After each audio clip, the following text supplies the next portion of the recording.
love doesn't just warm you, it transforms you. If this story touched your heart, please hit that like button, subscribe, and let us know in the comments where you're listening from. Every gesture from you motivates us to keep bringing you stories that are truly worth telling. The aroma of roasted coffee and cinnamon hung in the air of the small cafe in the heart of Manhattan, mixing with the morning buzz of New York. Kate adjusted her purse strap on her shoulder, her brown eyes quickly scanning the crowded space for a free table. It was Monday, and as always, she'd arrived 15 minutes early for work, a habit she'd developed since moving to the big city 6 months ago. The line snaked almost to the door, filled with impatient executives checking their phones and college students yawning over open books. Kate bit her lower lip, a nervous tic that appeared whenever she felt out of place. And there, surrounded by people who seemed to know exactly where they were going and what they wanted from life, she definitely felt lost. "A double cappuccino, no sugar, and an almond croissant," she murmured to the cashier, a young woman with pink hair who chewed gum while typing in the order. Kate fished coins from her wallet, counting carefully. She still wasn't completely used to the city's prices. That's when it happened. A tall man, with slightly tousled dark hair and broad shoulders beneath a grey wool coat, turned abruptly from the table where he was getting sugar. His movement was too quick, careless, and the hot coffee cup in his hand collided directly with Kate's, who had just received her cappuccino. The hot liquid splashed everywhere, on her white blouse, on the wooden floor, on his dress pants. For a moment, time seemed to freeze. Kate looked down, watching the brown stain spread across the light fabric of her favorite blouse, the one she'd bought especially to feel more confident at work. "Oh God, I'm so sorry." His voice was deep, with a slight accent she couldn't immediately identify. I wasn't paying attention." Kate looked up and found herself face to face with the most striking face she'd ever seen. Intense blue eyes, almost storm-colored, watched her with a mixture of genuine mortification and something else, a curiosity that made her stomach do a little flip. He had a barely perceptible scar on his chin and a crooked smile that, even in the chaos of the moment, managed to be devastatingly charming. "It's okay," Kate managed to stammer, though her voice came out higher than normal. "Accidents happen." But it wasn't okay. She could feel the curious stares from other customers, could see the stain spreading even more across her blouse, and knew she'd be late to work for the first time since starting the job. Her eyes filled with tears, not because of the blouse, but from the overwhelming feeling that nothing in her life seemed to be going right lately. "No, it's definitely not okay," he said, grabbing several napkins from the nearest table. "Look, let me at least pay for dry cleaning. Or better yet," he hesitated, running a hand through his disheveled hair. "There's a department store 2 blocks from here. I could buy you a new blouse?" Kate blinked, surprised. "You don't need to do that.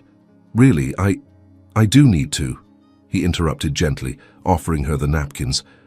"I'm Troy, by the way, Troy Castellanos, and you just met my most uncoordinated version, which, to be honest, isn't exactly the first impression I was planning to make today." Despite herself, Kate felt a smile tugging at the corner of her lips. There was something about the way he spoke, a mix of sincerity and self-deprecating humor, that completely disarmed her irritation. "Kate," she replied, dabbing at her blouse with the napkins, though she knew it wouldn't help much. "Kate Morrison, and to be fair, I wasn't paying much attention either." "Kate," he repeated, as if testing the name on his tongue. "Well, Kate Morrison, how about we turn this disastrous morning around? There's a little French cafe around the corner, much quieter than this chaos. I could buy you a new coffee, without spilling it this time, I promise, while we figure out the blouse situation." Kate hesitated. All her urban safety rules were screaming at her to refuse, catch a taxi, and go straight to work. She didn't know this man. She didn't do this sort of thing. She was careful, planned, predictable. But there was something about Troy that made her want to break her own rules. Maybe it was the way he looked at her, not just at her face, but as if he was really seeing her. Or maybe it was how he smiled when she said her name, a smile that reached his eyes and made little crinkles form at the corners. "I really should go to work," she began, but her voice lacked conviction. "Please," Troy said, and there was something vulnerable in his voice now. "Let me make this right. I can't let you walk away knowing I ruined your morning." Kate looked at him, really looked, She saw how he held his own coffee cup, now half empty, as if he wasn't quite sure what to do with his hands. She noticed how he shifted his weight from one foot to the other, nervous in a way that completely contrasted with his confident appearance. And there was something in his eyes, a raw sincerity that made something stir in her chest. "Okay," she heard herself saying, surprising herself. "But just a quick coffee. I really do need to get to work soon." The smile that lit up Troy's face was like sunshine breaking through storm clouds. "Perfect. And Kate?" "Yes?" "Thank you for giving me a second chance." As they walked toward the door, Kate couldn't stop wondering what she was getting herself into. There was something about Troy Castellanos that made her feel like she was standing on the edge of a cliff, scared, but strangely eager to discover what would happen if she allowed herself to fall. What she didn't know was that in that moment, her carefully planned life was about to take a completely different turn. 3 weeks had passed since the incident at the cafe, and Kate still found herself thinking about those stormy blue eyes more times than she'd like to admit. She had kept the business card Troy gave her that day, an elegant cream paper with embossed gold letters that read, "Troy Castellanos, Development Director, Castellanos and Associates," between the pages of her favorite book, like a precious secret she didn't dare reveal even to herself. The company networking event was in full swing in the elegant ballroom of the Plaza Hotel, with its marble columns and crystal chandeliers that made light dance in golden prisms across the vaulted ceiling. Kate adjusted the navy blue dress she'd bought especially for the occasion, an investment that had made her budget groan, but that made her feel more confident and professional. The fabric hugged her curves elegantly, and she'd even dared to wear a subtle red lipstick, something completely outside her comfort zone. "Kate, you look beautiful tonight," Sarah, her co-worker, commented as she approached with 2 champagne glasses. "That dress is perfect on you. Finally decided to let loose a little?" Kate accepted the glass, feeling the bubbles burst delicately against her lips. "Thank you. I thought it was time to invest a bit more in my professional appearance." "Well, whatever the reason, it's working. Look at all the looks you're getting," Sarah laughed, gently nudging her with her elbow. Kate was about to protest when she felt something, a presence, a familiar magnetism that made every fiber of her being awaken instantly.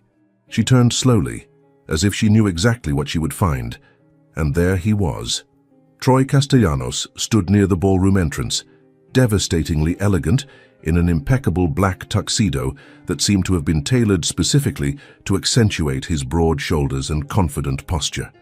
His dark hair was perfectly styled this time, but still maintained that rebellious touch that had intrigued her since their first meeting.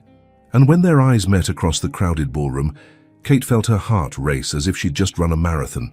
He smiled, that crooked, devastating smile she had unintentionally memorized, and began walking toward her with a determination that made the air around her feel electrically charged. "Kate Morrison," his deep voice cut through the event's chatter as he approached, and she felt a shiver run down her spine. "What a wonderful surprise to find you here." "Troy," she managed to say, surprising herself with how steady her voice sounded. Considering her heart was beating like an out-of-control drum. "I didn't know you'd be here." "Business," he explained, but his eyes never left hers. "My company is considering a partnership with Morrison Tech. I imagine it's a coincidence that you work for a company with the same last name." Kate laughed, feeling more relaxed. No family relation. Just luck, much or bad luck, and depending on how you look at it."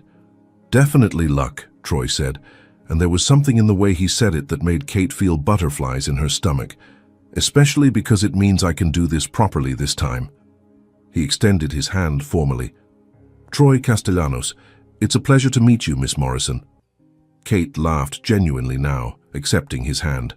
The touch was electric, exactly as she remembered, except this time she was prepared for the current that passed between them. "Kate Morrison, the pleasure is mine, Mr. Castellanos."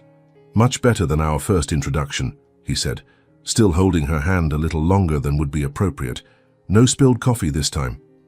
"Thank goodness," Kate replied, gently withdrawing her hand, though every cell in her body protested against the loss of contact. "This dress cost much more than that blouse."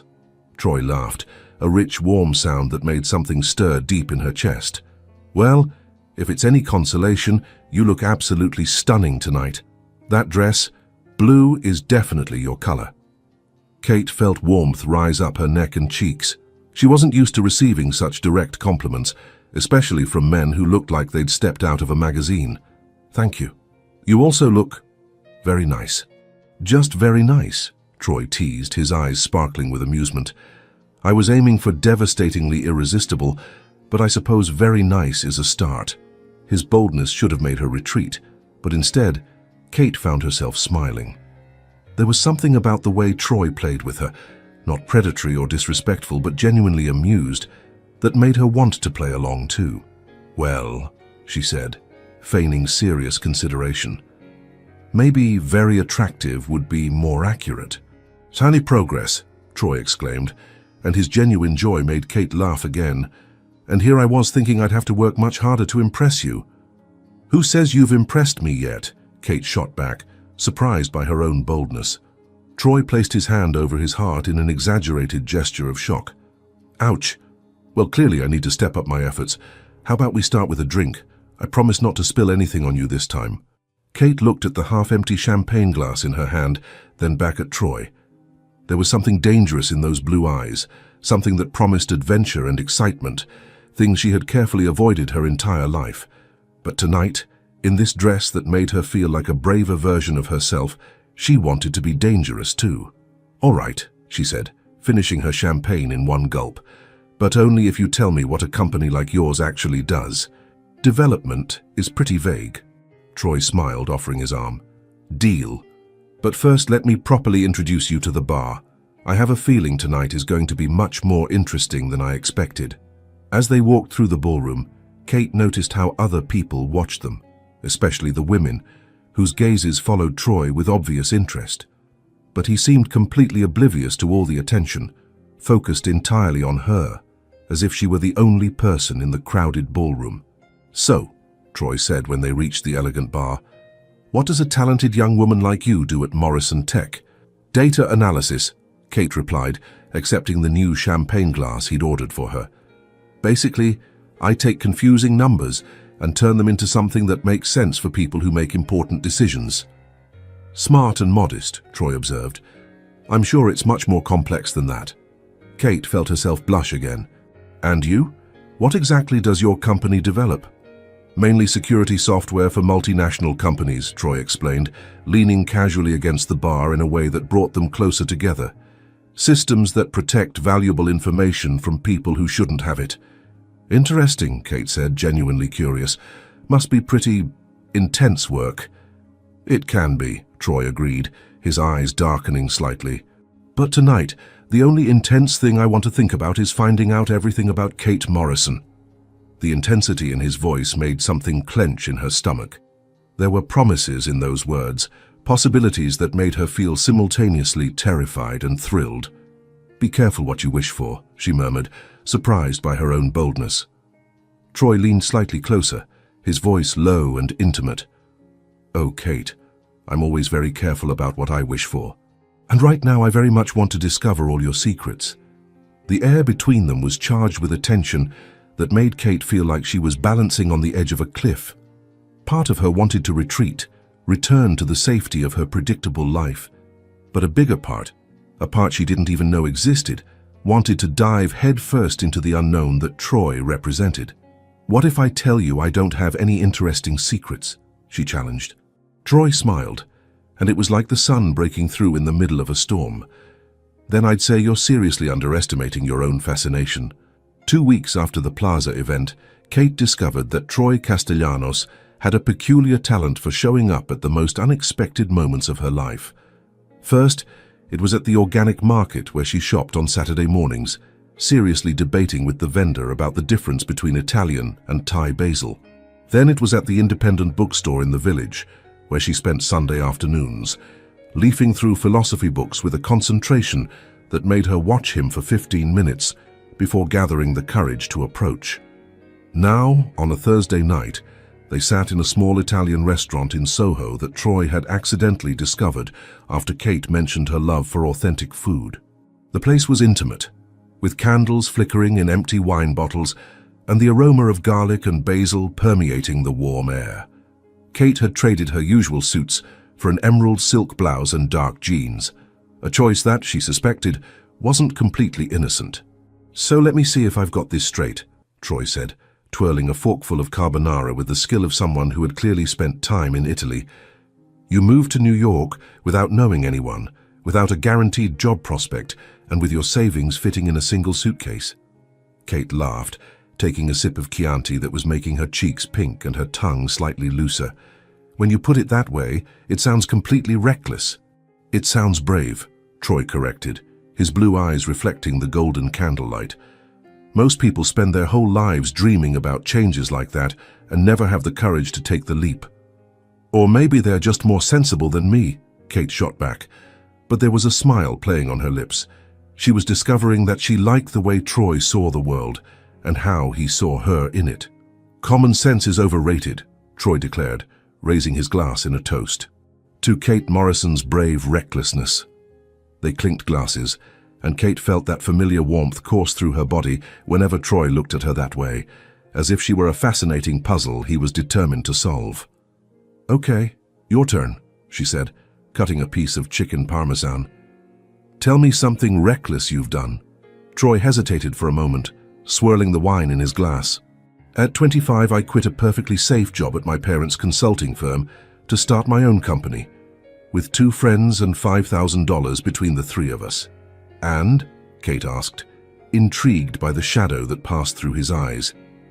"And I discovered that not all partnerships survive success," Troy said, his voice becoming slightly more serious. "When the company took off, let's just say my partner's priorities changed. I kept control, but..."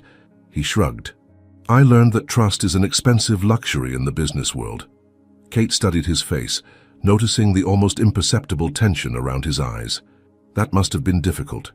Losing friends, and almost losing everything you built." "It was," Troy admitted, but then his smile returned. "But it also taught me that sometimes you need to be willing to bet everything on what you believe in, even if it means being alone for a while." There was a vulnerability in his words that made something tighten in Kate's chest. She was beginning to understand that behind Troy's apparent confidence was someone who had learned to be cautious with his heart. "And now?" she asked softly. "Do you still feel alone?" Troy looked at her for a long moment, his blue eyes dark in the soft light. "Not so much lately," he said. And there was something in the way he said it that made Kate feel butterflies in her stomach. To break the intensity of the moment, Kate changed the subject. "Well, since we're sharing embarrassing stories, I should confess that I spent my first 2 months in New York talking to my cat like he was my therapist." Troy almost spit out his wine. "You have a cat? And I didn't know this. Why?" "Because Mr. Whiskers is very particular about who he socializes with," Kate said with fake seriousness. "He has very high standards." "Mr. Whiskers?" Troy repeated, his eyes sparkling with amusement. "You gave your cat the most stereotypical name possible."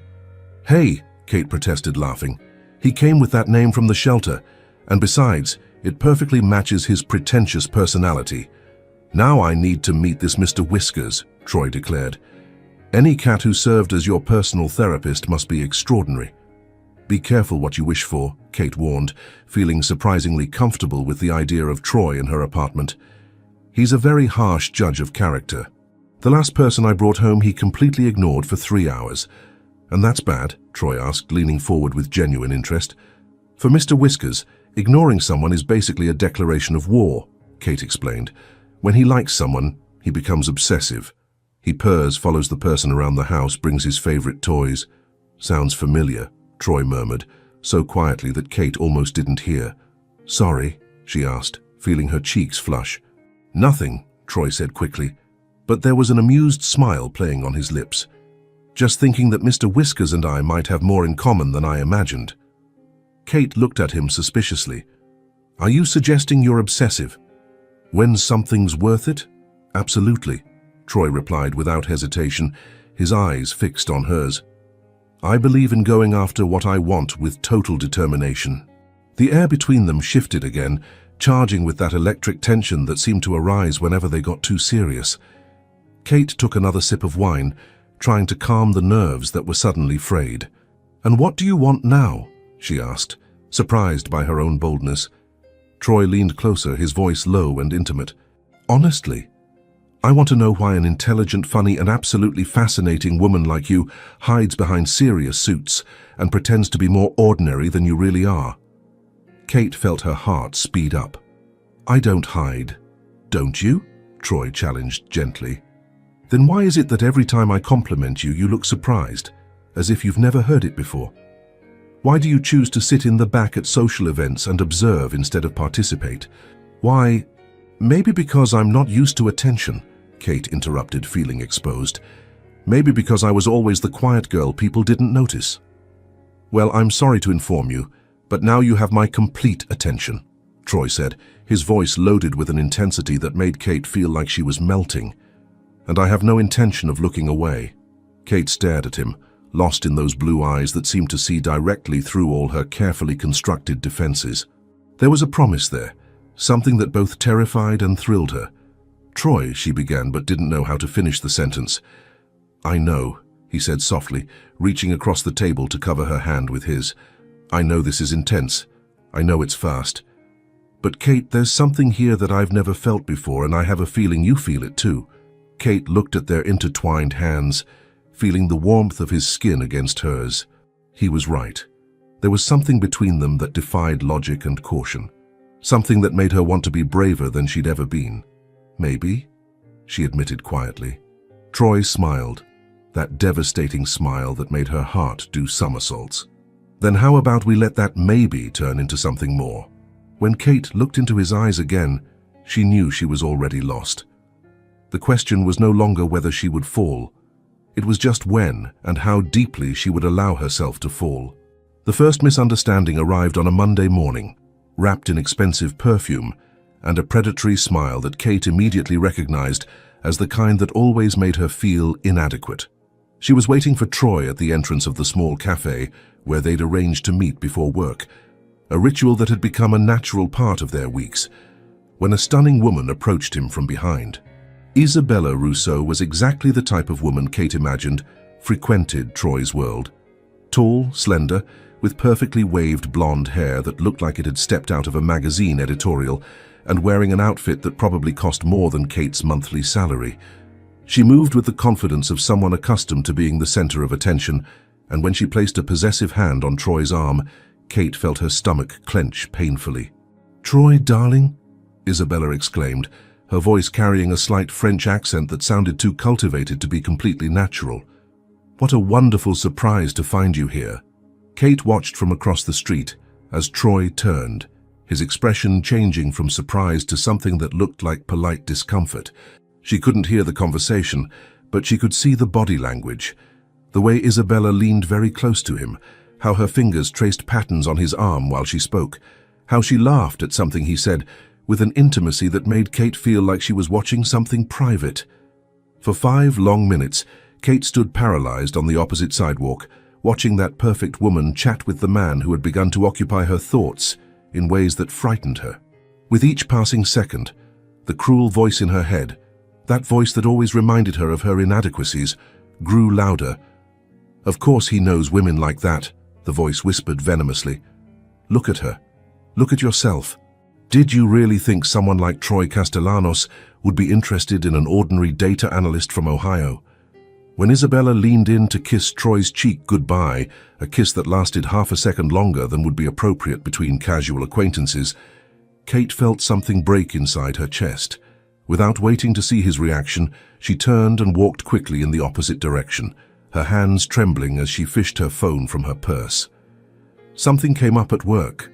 "Can't meet today, sorry. Kay." She sent the message and turned off her phone, ignoring the insistent vibrations that began almost immediately. For the next 3 days, Kate avoided Troy with the determination of someone dodging a contagious disease. She changed her route to work, shopped in different places, and when he showed up at her office on Wednesday afternoon, devastatingly elegant in a charcoal suit that highlighted his blue eyes, she pretended to be too busy for more than polite, superficial conversation. "Kate," Troy said, his voice loaded with a frustration she hadn't heard before, "can we talk in private? Kate looked around the open office, noticing how several female colleagues had stopped pretending to work to observe the attractive man who had clearly come to see her. Sarah was practically drooling over her desk, and even the stern Mrs. Henderson had looked up from her reports to study Troy with approving interest. "I'm really busy today," Kate murmured, keeping her eyes fixed on her computer screen. "Maybe another day." Kate. The way he said her name, low, intimate, with a note of something that sounded dangerously close to desperation, made something clench in her chest. "Please." She finally looked at him, and what she saw in his blue eyes almost destroyed her resolve. There was confusion there, and pain, and a raw vulnerability that completely contrasted with his always confident appearance. 5 minutes, she gave in, standing up from her desk. "Conference room 3.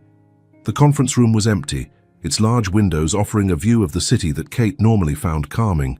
Today she barely noticed. Troy closed the door behind them and turned to face her, running a hand through his hair. A gesture she'd learned to recognize as a sign that he was struggling to find the right words. "What did I do?" he asked directly, without beating around the bush.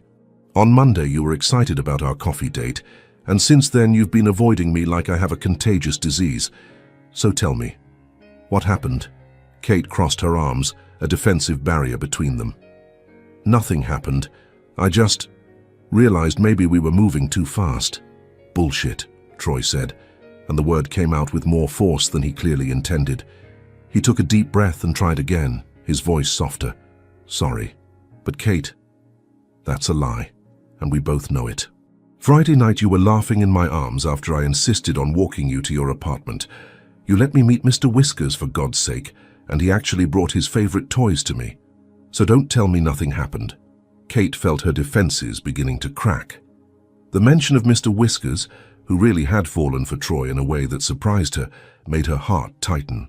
She remembered how Troy had sat on the floor of her small apartment, patiently playing with the cat while she made tea, how he'd seemed genuinely interested in her plants and books, and the small life she'd built for herself. "I saw you," she said finally, the words coming out in a rush. "Monday morning with that woman, Isabella."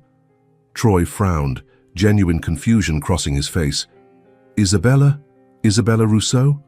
"She seemed intimate," Kate continued, hating how her voice sounded small and insecure. "And I thought, well, she's clearly the type of woman who frequents your world, and I—" "Kate, stop," Troy interrupted, taking a step toward her. "Isabella is married to my cousin Marcus. She was telling me she's pregnant and wanted me to know before the official family announcement." Kate blinked, feeling the ground shift beneath her feet. What? "She's pregnant," Troy repeated, his eyes never leaving hers. "With Marcus, my cousin. They've been married for 5 years. He took another step forward. "Kate, did you really think I'd be here, begging for 5 minutes of your time, if I were interested in someone else?" The logic of his words hit Kate like a slap. Of course it didn't make sense. If Troy were interested in Isabella or anyone else, why would he have shown up at her office looking genuinely distressed by the way she was avoiding him? She began, but the words were lost. How could she explain the insecurity that had taken hold of her? How could she describe the voice in her head that constantly reminded her she wasn't good enough, pretty enough, sophisticated enough? "Kate," Troy said softly, now close enough to touch her face if he wanted to. "Look at me." She reluctantly raised her eyes, preparing to see disappointment or irritation. Instead, she found a tenderness that made her eyes fill with tears. "Since the moment I spilled coffee on you," he said, his voice low and intense, "there's been no one else, not Isabella, not anyone else. Just you. And if you need time to believe that, I can wait. But don't push me away based on misunderstandings and insecurities that have no foundation in reality." Kate felt a tear escape, followed by another. "I'm sorry," she whispered. "I shouldn't have. I just saw you two together, and she was so beautiful and confident, and you are 1,000 times more fascinating than she could ever be," Troy said firmly, finally touching her face, his thumb gently wiping away her tears. "Kate, don't you understand? It's not your appearance that captivated me, though you are absolutely beautiful. It's your intelligence, your kindness, the way you see the world. It's how you blush when I compliment you, how you talk to your cat like he's a person, how you bite your lip when you're thinking. It's the way you made coffee for me Friday and told me about your favorite books like you were sharing secret treasures. Kate closed her eyes, letting his words wash over her like warm rain after a long drought. Did I ruin everything? She asked in a small voice. Troy laughed softly, resting his forehead against hers. Kate, you'd have to do much more than run away from me for 3 days to scare me off. Though he added with a smile she could hear in his voice, if you're going to do that again, how about talking to me first? My heart can't handle many scares like that. Kate opened her eyes and found herself lost in those blue eyes that had become so familiar and still made her feel like she was falling. Troy? Yes? Next time I'm being an idiot, can you just kiss me to make me stop? The smile that lit up his face was like the sun emerging after a storm. With pleasure, he murmured, leaning in to do exactly that. The evening had arrived with unexpected softness for October in New York, bringing with it warm air that carried the scent of autumn's last flowers, mixed with the familiar aroma of the city. Kate and Troy had spent the last 4 hours wandering through Central Park, talking about everything and nothing, from life philosophies to what the best ice cream flavor was, with the ease of people who had finally found somewhere they belonged. Now they sat on a bench near the lake, where the golden light of sunset danced on the water's surface like liquid diamonds. Kate had kicked off her shoes and folded her legs beneath her floral dress, a deliberately feminine choice that still surprised her, fluttering gently in the evening breeze. Troy was relaxed beside her, his leather jacket thrown over the back of the bench, his white shirt sleeves rolled up, revealing forearms that Kate had discovered to be surprisingly distracting. So let me see if I've got this straight, Troy was saying, his eyes sparkling with amusement as he gestured with a water bottle they'd bought from a street vendor. You actually spent 3 months planning how to ask for a raise, rehearsed the speech in the mirror every morning, and when you finally walked into your boss's office, I asked if he wanted coffee, Kate finished, hiding her face in her hands as she laughed.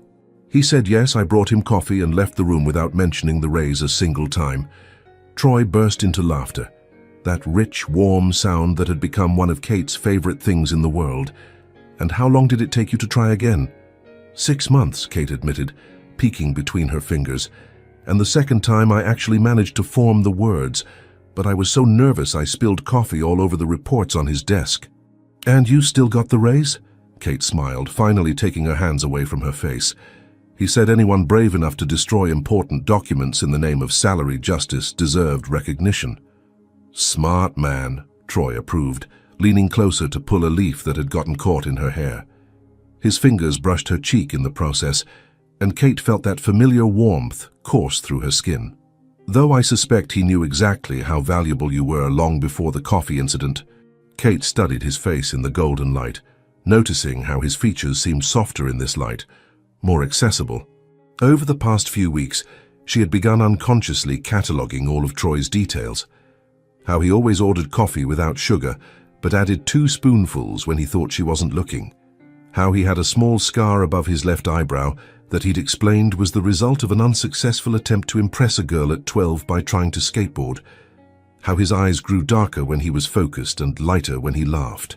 What are you thinking about? Troy asked softly, and Kate realized she'd been staring at him for too long. About how surreal this is, she answered honestly. 2 months ago, I barely talked to strangers in elevators, and now... And now? He encouraged when she hesitated. Kate took a deep breath, gathering courage. And now I'm sitting in Central Park with the most interesting man I've ever met, telling embarrassing stories and feeling more like myself than I've ever felt. Something shifted in Troy's expression, an intensity that made the air between them charge with electricity. Kate, he said, his voice lower now, do you have any idea what it means to me to hear you say that? Kate felt her heart speed up. What do you mean? Troy turned completely to face her, one hand finding its way to her face, his thumb gently tracing her cheek. It means I've spent my whole life looking for someone who would make me feel exactly this, like I could be completely myself, without masks, without pretenses. And then you bump into me in a cafe with spilled coffee and nervous smiles, and suddenly everything makes sense. Kate felt tears prick her eyes, but they were good tears, the kind that come when something deep inside you finally finds its place. Troy, "I'm in love with you," he said simply, the words coming out as if they were the most natural thing in the world. "I'm in love with the way you bite your lip when you're nervous, how you talk to plants like they can answer back, how you blush every time I say something sweet. I'm in love with your intelligence, your kindness, the way you see beauty in small things that other people ignore." Kate felt like the world had stopped spinning. No one had ever spoken to her this way, as if she were something precious, something worthy of being admired and protected. She began, but the words got lost somewhere between her heart and her throat. "You don't need to say anything," Troy whispered, leaning closer, his forehead almost touching hers. "I just wanted you to know." But Kate discovered she needed to say something. She needed to find words for the feeling that had grown inside her over the past weeks, something so big and overwhelming that it both scared and thrilled her. "Me too," she whispered, barely able to form the words. "I'm in love with you too. For how you make me laugh even on my worst days. For how you really listen when I talk. For how you make me feel brave enough to be who I really am." The smile that lit up Troy's face was like watching the sunrise. Slow, warm, transformative. "Kate," he murmured, and there was so much love in his voice that she felt like she could float. And then he kissed her. It wasn't like kisses in movies. It wasn't dramatic or desperate. It was soft, tender, like a question he was asking with his lips that she answered by leaning closer. It was a kiss that spoke of promises and possibilities, of lazy mornings and nights of deep conversation, of a life built together one day at a time. When they separated, Kate found herself breathless, her hands somehow having found their way to the back of his neck, fingers tangled in his soft hair. "Wow," she whispered, and Troy laughed softly. "Wow is a start," he agreed, gently kissing the tip of her nose. "Though I was hoping for something more elaborate," Kate laughed, the sound coming out like music in the quiet night. "How about life-changing, earth-moving, completely perfect?" "Now you're speaking my language," Troy murmured against her lips before kissing her again, this time with more confidence, more passion. When they finally separated, breathless and smiling like teenagers, Kate realized that something fundamental had changed. Not just between them, but within her. For the first time in her life, she felt truly seen, truly loved, truly alive. "Troy," she whispered, playing with the buttons of his shirt. He murmured, clearly distracted by the sensation of having her so close. "Thank you." He pulled back slightly to look into her eyes. "For what?" Kate smiled, feeling braver than she'd ever felt. "For teaching me that I'm worthy of being loved." Troy pulled her closer, wrapping her in his arms as if she were the most precious thing in the world. "Kate, my dear, sweet Kate," he murmured against her hair. "You were always worthy. I just had the luck of being the man who got to make you believe it." As they stayed there, wrapped in each other's arms under the emerging stars, Kate knew her life had changed irrevocably. She had found her place, not in a city or job, but in the arms of a man who saw her exactly as she was, and loved her precisely for that. And for the first time in her life, that was more than enough. It was everything. 3 weeks after that kiss that changed everything in Central Park, Kate found herself standing in front of her bedroom mirror, looking at a version of herself she barely recognized.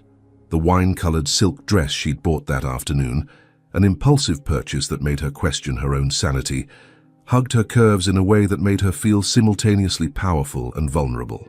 Her hair fell in soft waves over her shoulders, and she'd even ventured into bolder makeup, highlighting her brown eyes in a way that made them look mysterious, almost feline. This wasn't the careful, planned Kate she'd always been. This was a version of her that was ready to give herself completely to the love that had blossomed between her and Troy. A love that had grown from shy whispers to something deep and overwhelming that made her question everything she thought she knew about herself. Troy had planned the evening with the care of someone who understood the importance of the moment. Dinner at a small French restaurant he'd discovered in the village, followed by a walk through Soho under the city's golden lights. Now they were in her apartment, Troy's first step through her door since that first night when he met Mr. Whiskers, and Kate felt her heart beating with an intensity that made her wonder if it was possible to die from anticipation. "You're nervous," Troy observed softly, standing near her living room window where the soft light from the candles she'd lit danced across his face. He'd removed his tie, and the first 2 buttons of his shirt were open, revealing a slice of skin that made Kate's mouth go dry. "A little," she admitted, joining him by the window, where they could see the city lights twinkling like earthbound stars. This is new for me. Not just the—" she gestured vaguely between them, "but letting someone in like this, really in." Troy turned to face her completely, his hands finding her arms, thumbs tracing soothing circles on her skin. "Kate, you know we don't have to do anything you're not ready for, right? We can just stay here talking and kissing until the sun comes up." The tenderness in his voice, the complete absence of pressure or expectation, was what finally broke down Kate's last barriers. This man, who could have any woman he wanted, was standing in her small apartment offering her all the time in the world, as if she were a treasure that deserved to be discovered slowly. "I want to," she said softly, surprising herself with the firmness in her own voice. "I want this. I want you. It's just that—" "What?" Troy asked when she hesitated, one hand rising to gently touch her face. Kate took a deep breath, gathering courage for complete honesty. "I'm afraid I won't be good enough. That I won't know how to make you feel the way you make me feel." The smile that spread across Troy's face was so tender, it made her eyes fill with tears. "Oh, my sweet Kate," he murmured, gently kissing her forehead. "Don't you understand? You already make me feel more than anyone ever has. Your kindness, your laughter, the way you look at me like I'm something special. That's more than enough. You are more than enough." Before Kate could respond, Troy kissed her. A soft, sweet kiss that gradually deepened as she melted against him. Her hands found their way to his hair, fingers tangling in the silky strands as he pulled her closer, as if he couldn't get enough of her. "Kate," he whispered against her lips, his voice rough with restrained desire. "Are you sure?" In response, she leaned in to kiss him again, this time with a passion that surprised her. All her insecurities and fears seemed to melt under the heat of his lips, replaced by a burning need she'd never experienced before. Troy gently led her to the bedroom, his hands never leaving her skin, as if he were memorizing every curve, every sigh. The soft light from the bedside lamp cast golden shadows on the walls, creating an intimate atmosphere that made Kate feel like they were in their own private world. When Troy began kissing her neck, tracing a path of fire across her sensitive skin, Kate felt something break inside her, not from pain, but from a vulnerability so intense it made her gasp. "Troy," she whispered, her hands gripping his shoulders as if he were her only anchor in the storm of sensations. "I'm here," he murmured against her skin, his hands trembling slightly as they slid down the back of her dress. "I'm right here with you." What followed was a slow, tender dance of mutual discovery. Troy touched her as if she were made of precious porcelain, each caress deliberate and reverent. Kate found herself responding in ways she didn't know she was capable of, her body awakening under his experienced hands like a flower opening to the sun. When they finally came together, Kate felt a sharp pain that made her gasp, tears involuntarily springing to her eyes. Troy stopped immediately, his face a mask of concern. "Kate, did I hurt you? We should stop." "No," she whispered, her hands finding his face, pulling him closer. "Don't stop. I want this. I want you." But when the intensity increased, when Troy moved deeper within her, Kate felt a wave of sensation so intense it stole her breath. It was pain and pleasure intertwined in a way she didn't know was possible, and the words left her lips before she could stop them. "It hurts," she whispered, tears rolling down her cheeks. "But I want more." Troy stopped again, his blue eyes dark with concern and something deeper, a tenderness so intense it made Kate's heart clench. "Darling," he whispered, kissing away her tears. "You're stronger than you know." His words were like a balm to her soul, an affirmation she didn't know she needed to hear. In that moment, Kate understood that Troy wasn't just making love to her body. He was seeing her soul, recognizing her courage, honoring her vulnerability. What followed was a connection so deep and complete that Kate felt like she was falling apart and rebuilding herself at the same time. Each of Troy's movements was calculated for her pleasure, each whisper an adoration, each touch a promise. When they finally reached climax together, Kate found herself crying, not from pain, but from a joy so intense she couldn't contain it. Troy held her against his chest, murmuring words of love and adoration as she trembled in his arms. "I love you," she whispered against his skin, the words coming out like a prayer. "I love you too," Troy replied, kissing the top of her head. More than words can express. Later, when they were intertwined under the sheets, Kate resting her head on Troy's chest while he traced lazy patterns on her back, she knew something fundamental had changed between them. It wasn't just the physical act of love. It was the complete surrender of their hearts, the fusion of two souls into one. "Troy," she whispered in the darkness. "Yes, my love. Thank you for being patient with me, for making me feel precious." Troy leaned down to kiss her forehead, pulling her closer. "Kate, you are precious. And tonight you gave me the most beautiful gift anyone could give. Your trust, your love, yourself. How could I be anything but grateful?" Kate smiled in the darkness, finally understanding what people meant when they talked about finding their other half. In Troy, she had found not just a lover but a partner, someone who saw strength where she only saw weakness, who loved her imperfections as much as her virtues.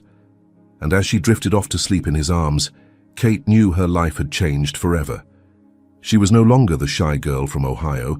She was a woman who had found courage in love, strength in vulnerability, and home in the arms of the man who loved her exactly as she was. The first lights of dawn filtered through Kate's apartment curtains, painting golden stripes across the sheets where she and Troy were still intertwined.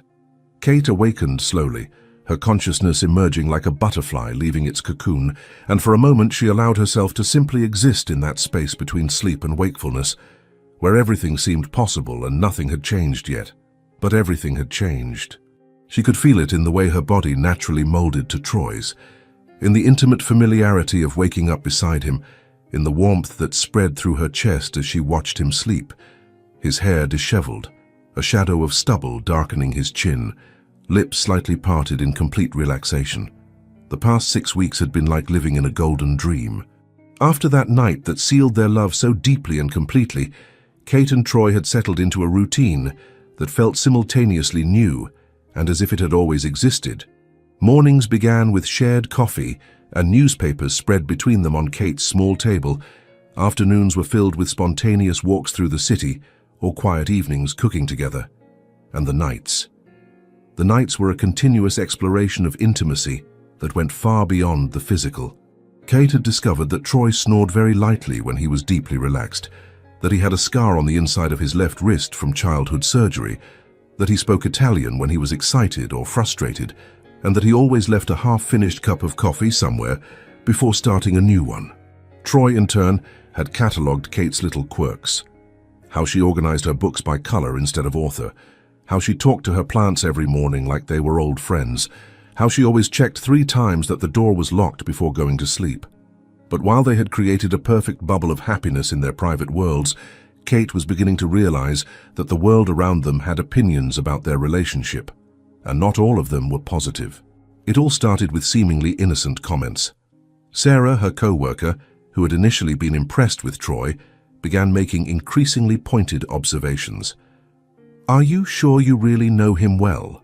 she asked on a Thursday afternoon while they were organizing reports in the filing room. "I mean, you've only been together a few months and he's practically living in your apartment already." Kate had tried to laugh off the observation, but the words planted a seed of doubt she couldn't completely ignore, especially when her mother called the following Sunday. "Honey," Linda Morrison's familiar voice came through the phone, with that tone Kate recognized as maternal concern, disguised as casual curiosity. "Tell me more about this Troy. You mentioned he has his own company." "Yes, Mom. Security software for corporations. He's very successful." "Ah." A pause that spoke volumes. "And he's older than you?" "A few years," Kate replied carefully, knowing exactly where this conversation was heading. "Katie, dear, just be careful, okay? Older men with money sometimes look for young, innocent girls for reasons that aren't the best." Kate had ended the call feeling agitated and defensive, but her mother's words echoed in her mind over the following days. Not that she believed them, She knew Troy, knew his heart, knew that his love for her was genuine. But it was impossible to completely ignore the voices suggesting she was being naive. Things got worse when she and Troy went to one of his work events, an elegant dinner at a private club in Manhattan, where Kate immediately felt out of place among women in dresses that cost more than her monthly salary, and men discussing investments and corporate acquisitions as if they were talking about the weather. "So you're Troy's girlfriend," said a blonde woman with a smile that didn't reach her eyes, approaching Kate while Troy was busy talking with some clients. "How interesting." Kate forced a smile. "Yes, I'm Kate. Margaret Westfield," the woman introduced herself, extending a hand with perfectly manicured nails. "I've known Troy for years. I must say you're different from the women he usually dates." Kate felt her stomach clench. "Different how?" Margaret gave a laugh that sounded crystalline and cruel. "Oh dear, I didn't mean anything bad by it. It's just that Troy has always been attracted to more sophisticated women. Worldly. You seem so sweet. Innocent." Before Kate could respond, Troy appeared at her side, his hand automatically finding the small of her back. A possessive and protective gesture she'd learned to love. "Margaret," he said, and there was a coldness in his voice Kate had never heard before. "I see you've met Kate." "We were just chatting," Margaret replied, but something in Troy's expression made her take a step back. "Kate seems charming." "She is," Troy said firmly, pulling Kate closer.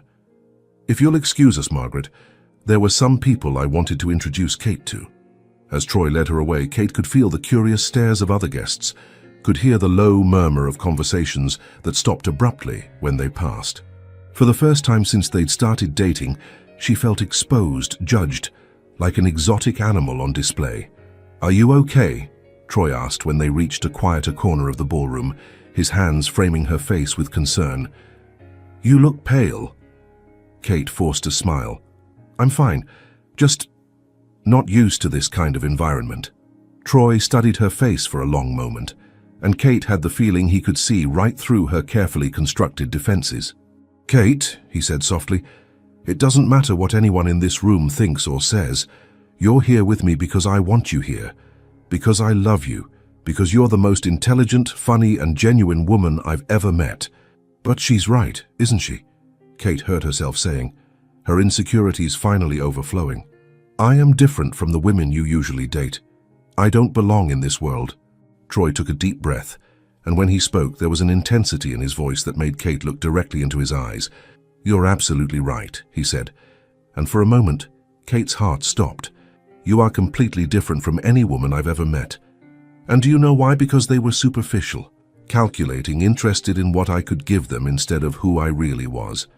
You're the first person who looked at me, really looked, and saw beyond the money and status." He took her hands, intertwining their fingers. "Kate, you don't need to belong to my world. I want to belong to yours. I want to wake up in your little apartment with Mr. Whiskers trying to steal my spot in bed. I want to watch you talk to your plants and read to me at night. I want to build a life with you, not because you fit what people expect, but because you're exactly who I need." Kate felt tears welling in her eyes, but this time they were tears of relief and gratitude. "What if they don't accept that?" she whispered. Troy smiled, gently kissing her lips. "Then they can go to hell. The only opinion that matters to me is yours." That night, walking hand in hand through the illuminated streets of Manhattan, Kate finally understood something fundamental about true love. It wasn't about fitting into someone's world.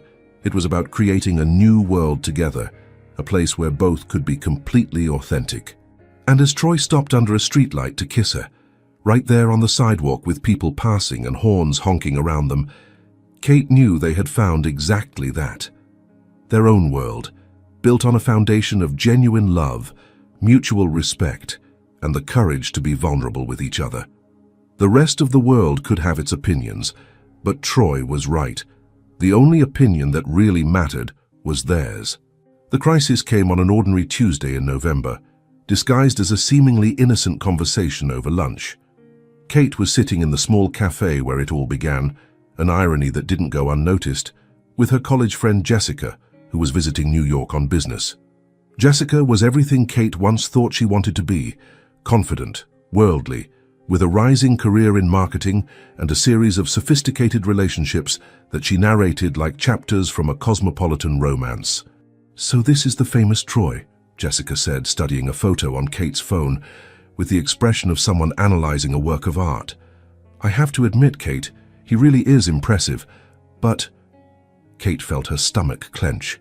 There was always a but when people looked at her relationship with Troy. "But what?" she asked, trying to keep her voice casual. Jessica put the phone on the table and leaned forward, her expression becoming serious. "Kate, do you really think a man like him, wealthy, sophisticated, clearly used to having anything he wants, is going to be satisfied with, well, with this?" "With what?" Kate asked, though part of her already knew where this conversation was heading. "With you," Jessica said, not cruelly, but with a brutal honesty that cut deeper than any insult. "Katie, I love you, you know that. But look at yourself objectively. You're sweet, intelligent, you have a beautiful heart. But you're not. You're not the type of woman men like Troy Castellanos take seriously long-term." Kate felt like she'd been punched in the stomach. "What do you mean by that?" "I mean, you're the type of girl they have fun with for a while, a refreshing change of pace after all those calculating socialites. But when it comes time to really settle down, to choose a wife—" Jessica shrugged with an expression that was meant to be compassionate, but came across as condescending. "They always go back to women from their own world." Jessica's words echoed in Kate's mind over the following days, like a mental virus she couldn't eliminate. Every interaction with Troy began to be filtered through this new lens of insecurity. When he mentioned an important business dinner, she wondered if he was embarrassed to take her. When he answered a work call in Italian, she became painfully aware of how little she knew about his world. When he laughed at a joke she didn't understand about financial markets, she felt the distance between their worlds like an unbridgeable chasm. The breaking point came on a Friday night. Troy had planned a special evening, dinner at a restaurant that required months' advance reservations, followed by a Broadway show. Kate should have been excited, but instead found herself paralyzed in front of her closet, every dress seeming inadequate, every shoe screaming her working-class origins. When Troy arrived to pick her up, devastatingly elegant in a tuxedo that probably cost more than Kate's rent, she was sitting on the edge of her bed in her robe, her chosen dress thrown on the floor in defeat. "Kate," he called, his voice echoing through the small apartment. "Are you ready? He stopped in the bedroom doorway, taking in the scene before him. Kate, with red eyes and disheveled hair, surrounded by rejected clothes like evidence of her fundamental inadequacy. "What happened?" Troy asked immediately, entering the room and kneeling in front of her. "Are you sick, hurt?" Kate looked at him, at this handsome, successful man who had knelt on the floor of her messy bedroom without hesitation, and felt something break inside her chest. "I can't do this," she whispered, the words coming out like a confession. "Do what? Dinner? We can cancel, it's not a problem." "No," Kate interrupted, standing abruptly and beginning to pace around the room. "I can't do this, I can't keep pretending I belong in your world when I clearly don't." Troy stood slowly, his expression changing from concern to something that looked like confusion and growing alarm. "Kate, what are you talking about? What world? It's just the two of us." "No, it's not!" Kate exploded, months of repressed insecurities finally overflowing. "It's you with your expensive restaurants and your important clients and your custom-made tuxedo. And then there's me, with my tiny apartment and my department store clothes and my complete ignorance about everything in your world." "You think I care about any of those things?" Troy asked, and there was a note of genuine pain in his voice now. "Maybe not now," Kate said, the words coming out in a torrent she couldn't stop. "But you will. When you get tired of having to explain financial jokes to me, when you get embarrassed taking me to your important events, when you realize you can have any sophisticated woman you want and you're wasting time with someone who doesn't even know which fork to use at a formal dinner." Troy was quiet for a moment, and in that silence Kate read confirmation of all her fears. He was finally seeing the truth she'd always known, that she wasn't good enough for him. "We're done," she said before he could speak, forcing the words out of her constricted throat. "It's better this way, for both of us." The expression on Troy's face was like watching something beautiful shatter in slow motion. "Kate, no, You can't be serious. We love each other. You think you love me, Kate corrected, wrapping her robe tighter around her body like armor. But it's just novelty. When that wears off, you'll thank me for being sensible enough to end this before it got even more complicated. Troy took a step toward her, but Kate backed away. No, she said, raising a hand. Please, just go. And Troy, thank you for making me feel special for a while. But now we need to get back to reality. For a moment, Troy looked like he was going to argue, fight, refuse to accept what was happening. But then he saw something in Kate's posture, the desperate determination of someone convinced they were doing the right thing, even though it was destroying them. And the fight left his body. If this is what you really want, he said quietly, his voice rough, then I'll respect that. But Kate, you're wrong about everything. And when you realize that, he stopped, running a hand through his hair. When you realize that, I'll still be here. After he left, Kate allowed herself 5 minutes to cry. 5 minutes of sobs that shook her entire body and made Mr. Whiskers meow worriedly from the other side of the door. Then she got up, washed her face, and began the process of convincing herself she'd done the right thing. But in the 3 days that followed, Kate discovered that being right didn't make the pain any less intense. Her apartment felt emptier without Troy's presence. Her morning coffee tasted like ashes, without his laughter to season it, and Mr. Whiskers wandered the house, looking for the man who had become part of their routine. It was Sarah who finally forced Kate to face the truth. "You're an idiot," she said without ceremony on Monday morning, finding Kate with swollen eyes and an appearance that suggested she hadn't slept properly in days. "Thanks for the support," Kate muttered, trying to focus on the numbers on her screen. "No, seriously, you're a complete idiot. You had a man who clearly adored you, who treated you like a queen, who looked at you like you were the only woman on the planet, and you threw him away. Why? Because some mean people made you feel insecure." Kate looked at Sarah, ready to defend herself, but the words died in her throat when she saw her friend's expression.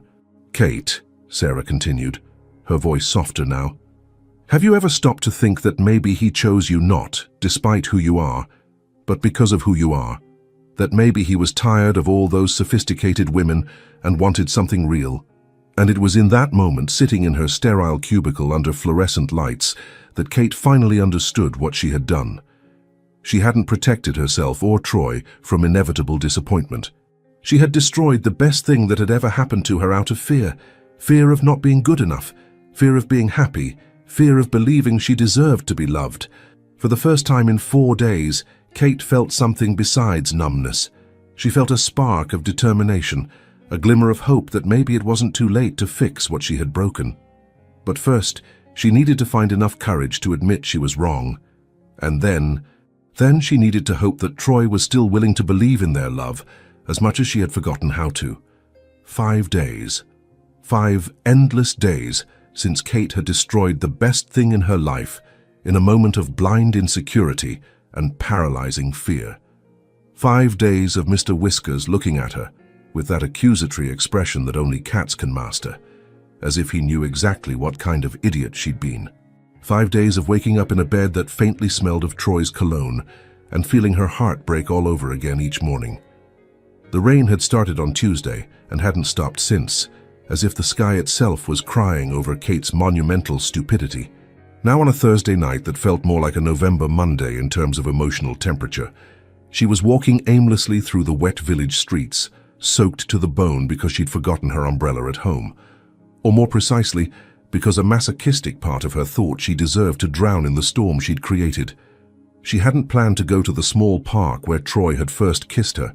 Her legs simply took her there, as if they had their own memory, as if they knew she needed to be in the place where everything had started making sense, to fully understand how it had all fallen apart. The park was deserted, only a few lamps casting golden circles of light through the curtain of rain. Kate sat on the same bench, where they'd shared stories and laughter, and that first kiss that changed her life, and finally allowed herself to feel the full magnitude of what she'd lost. Troy hadn't tried to contact her since that terrible night. No calls, texts, emails, nothing. Part of her was grateful for this, because she knew that if he had tried, she probably would have given in and thrown herself into his arms without resolving any of the fundamental problems that had led her to break up with him. But a bigger part was devastated by the silence, interpreting it as confirmation that he'd finally realized she was right, that they really didn't belong together. That's when she saw him. Troy was standing on the other side of the park near the entrance, like an apparition from her most desperate dreams. He was as soaked as she was, his dark wool coat clinging to his body, hair dripping water down his face. Even at a distance, even through the rain and darkness, Kate could see the tension in his posture, the way he stood completely still, as if he were fighting an internal battle over whether to approach or simply walk away. For a moment that seemed to stretch into eternity. They simply looked at each other across the distance and rain. Kate felt her heart stop, then accelerate so violently she was sure it would explode. Every instinct in her body screamed for her to run, toward him or away from him, she couldn't tell. It was Troy who made the decision. He began walking toward her, not quickly, but with that controlled determination she recognized that she'd seen in him the first time they'd met.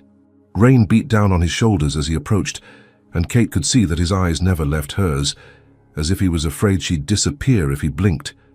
"Kate," he said, when he finally got close enough to be heard over the sound of rain.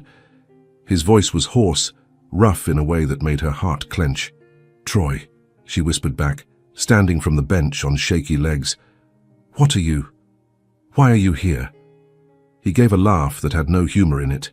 "I could ask you the same thing. But the truth?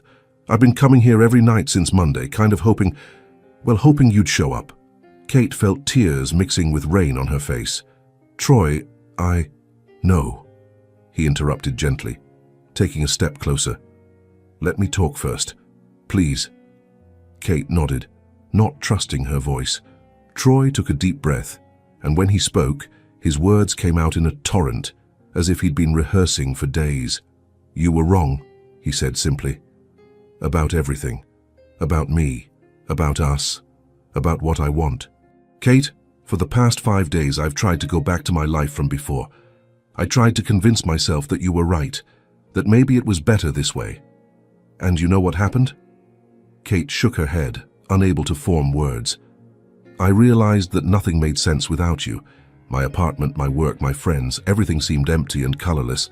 I realized I wasn't living before I met you. I was just existing, going through the motions of a life that looked good on paper, but was completely hollow at the center." He took another step forward, and now they were close enough that Kate could see the raindrops on his eyelashes, the raw intensity in his blue eyes. "You want to know the truth about those sophisticated women from my world?" Troy continued, his voice growing more intense. "They were boring, predictable. They wanted the version of me I presented to the world. Successful, polished, financially stable. None of them ever made me laugh until my stomach hurt. None of them ever looked at me with the genuine admiration you had when I told stories about my work. None of them ever made me want to be a better version of myself." Kate was crying openly now, sobs shaking her body as years of insecurity began to unravel under the weight of his words. "Troy, I'm so sorry," she managed to say through tears. "I was so scared of not being good enough that you'd eventually realize you could have something better." "Better?" Troy asked, and there was something close to desperation in his voice now. "Kate, how can I make you understand? You're not the alternative to something better. You are the best thing that's ever happened to me." Without warning, he stepped forward and pulled her into his arms, drawing her against his wet chest. Kate melted against him instantly, her arms closing around his waist as if she could fuse them permanently together through pure willpower. "I missed you," she whispered against his chest, the words muffled by the wet fabric of his shirt. "God, Troy, I missed you so much I thought I was going to die." "Me too," he murmured against her hair, his hands running over her back as if he was making sure she was real. "These were the 5 worst nights of my life." They stood there for long minutes, holding each other under the relentless rain, 2 soaked and miserable human beings who had finally found their way back to each other. Kate could feel Troy's heart beating against hers, a steady rhythm that gradually synchronized with her own until it was impossible to tell where one ended and the other began. "Kate," Troy said finally, pulling back slightly to look into her eyes. "I need you to understand something. I'm not interested in changing you. I don't want you to become someone you're not to fit into my world. I want you to stay exactly as you are, kind, genuine, real, and I want to spend the rest of my life deserving you." "The rest of your life?" Kate asked, her heart skipping. Troy smiled, and it was like watching the sun break through storm clouds. "Kate Morrison, I am completely, irrevocably, permanently in love with you. And if you'll give me another chance, I'll spend every day proving that you're exactly what I've always wanted, even before I knew I wanted it." In response, Kate leaned up and kissed him, a kiss that tasted of rain and tears and second chances. It was a kiss that spoke of forgiveness and promises, of love that had survived the storm and emerged stronger. When they finally separated, both were smiling through their tears. "Let's go home," Troy said, intertwining his fingers with hers. "Your place or mine?" Kate asked, and for the first time in days there was real joy in her voice. Troy stopped and pulled her into another kiss, this one softer, more tender. "It doesn't matter," he murmured against her lips. "Wherever you are, that's my home." As they walked hand in hand through the rain that now seemed more like a blessing than punishment, Kate finally understood what her mother always said about true love, that when it's real, when it's right, it's not about being perfect or good enough. It's about finding someone who sees your imperfections and loves them along with everything else. And walking beside Troy through the wet streets of New York, Kate knew she'd found exactly that. Not just a man who loved her, but a home where she could be completely herself and still be more than enough. It was more than she'd ever dared to dream. It was everything. 2 years later, on a golden Saturday morning in May, Kate woke up the same way she'd woken up almost every morning for the past 24 months, wrapped in Troy's arms, with Mr. Whiskers purring like a boat engine between them on the king-size bed in the apartment they now called ours instead of mine or his. The apartment was a perfect blend of their two lives. Kate's plants scattered across every available surface, silently conversing with Troy's tech gadgets. Her books organized by color on the shelves he'd had specially installed for her. Their small breakfast table positioned near the large windows that offered a spectacular view of Central Park. "Good morning, beautiful," Troy murmured against her hair, his voice still rough with sleep, sending familiar shivers down her spine. "Good morning," Kate whispered back, turning in his arms to face those blue eyes that still made her heart race even after all this time. "Did you sleep well?" "I always sleep well when you're in my arms," he replied, gently kissing the tip of her nose, a gesture that had become their particular trademark of affection. It was true. Over the past 2 years, they'd developed a routine of intimacy that went far beyond the physical. Troy had learned that Kate needed at least 15 minutes of lazy conversation in bed before she was ready to face the day. Kate had discovered that Troy functioned better with strong coffee and at least one real kiss before checking his work emails. They'd navigated life's ups and downs together with an ease that sometimes surprised Kate. When Troy's company went through a difficult restructuring that resulted in long nights and high stress, Kate had learned to massage the tension from his shoulders and make that Italian pasta that always improved his mood. When Kate received a promotion that required frequent travel, Troy had rearranged his schedule whenever possible to accompany her, turning business trips into mini-romantic adventures. "What time did you say your mother was arriving?" Troy asked, playing with a strand of Kate's hair between his fingers. Kate looked at the clock on the nightstand and sighed. "In 3 hours. Enough time for coffee, pancakes, and for me to have a mini panic attack about whether she'll approve of the flowers we chose." Troy laughed, pulling her closer. "Kate, your mother adores me now. Remember last time she was here? She told me I was exactly the kind of man she'd always hoped you'd find. That was after you fixed her faucet and cooked that elaborate dinner," Kate pointed out. "You basically won her over through domestic skills." "Strategy," Troy said with a mischievous smile. "I knew that if I won over your mother, you'd have no more excuses for your occasional insecurities." Kate gave him a playful tap on the chest. "My insecurities aren't occasional. They're very well planned and executed with precision." "Ah, so you admit they're irrational?" "I admit they're vintage," Kate said with fake dignity. "Like a good wine, they improve with time."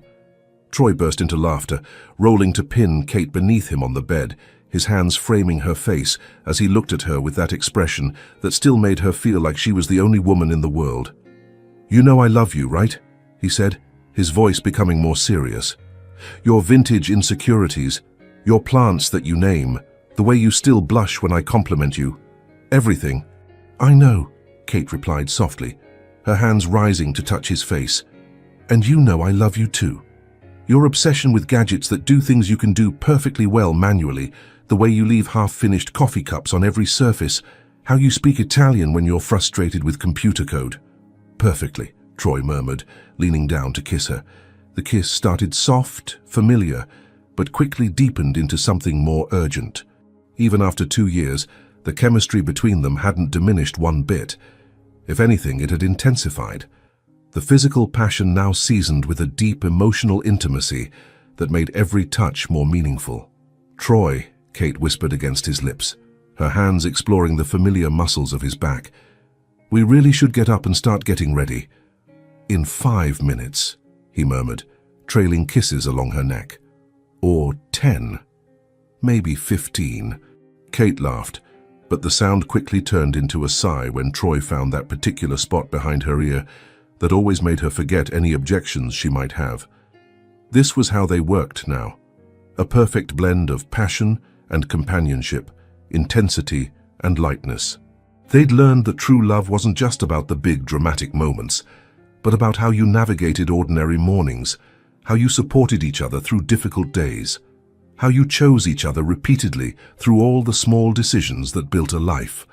An hour later, they were in the kitchen, in a familiar dance of breakfast preparation.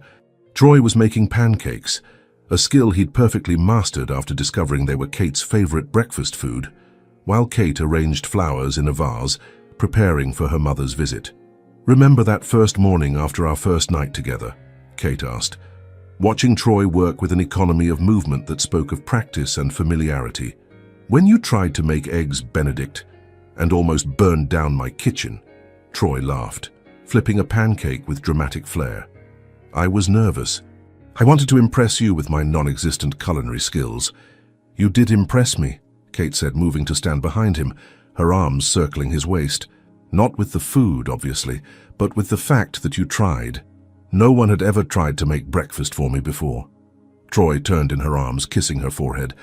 "And now you're stuck with my elaborate breakfasts for the rest of your life." "What a tragedy," Kate said dryly, but her smile was full of genuine love. "For the rest of your life." The words didn't scare her anymore like they used to. During the first months of their relationship, Kate had caught herself periodically panicking about the future, about whether she and Troy could really make it work long-term. But at some point, she couldn't pinpoint exactly when. That anxiety had faded, replaced by a calm, deep certainty. They belonged to each other, not in a possessive or codependent way, but in a way that spoke of conscious choice, mutual respect, and the daily decision to build something beautiful together. "Kate," Troy said suddenly, his voice taking on a quality she didn't immediately recognize. "Yes," she replied, looking up to find a strange expression on his face. Nervous, anxious, but also full of barely contained excitement. "There's something I want to ask you. Something I've been thinking about for a long time." Kate felt her heart speed up, but not with fear, with anticipation. "Okay." Troy took her hands, intertwining their fingers, and for a moment simply looked at her as if he were memorizing her face. "Remember that night," he said softly, "when you said it hurt but you wanted more? And I told you that you were stronger than you knew?" Kate nodded, unable to form words, feeling tears already beginning to form in her eyes. "That night," Troy continued, "I realized you weren't just the woman I loved. You were the woman I wanted to spend the rest of my life with. The person I wanted by my side through every joy, every challenge, every ordinary morning, and every extraordinary night." He released one of her hands to reach for something in his pocket, and Kate's heart stopped completely when he knelt right there in the kitchen, between the half-finished pancakes and her plants that needed watering.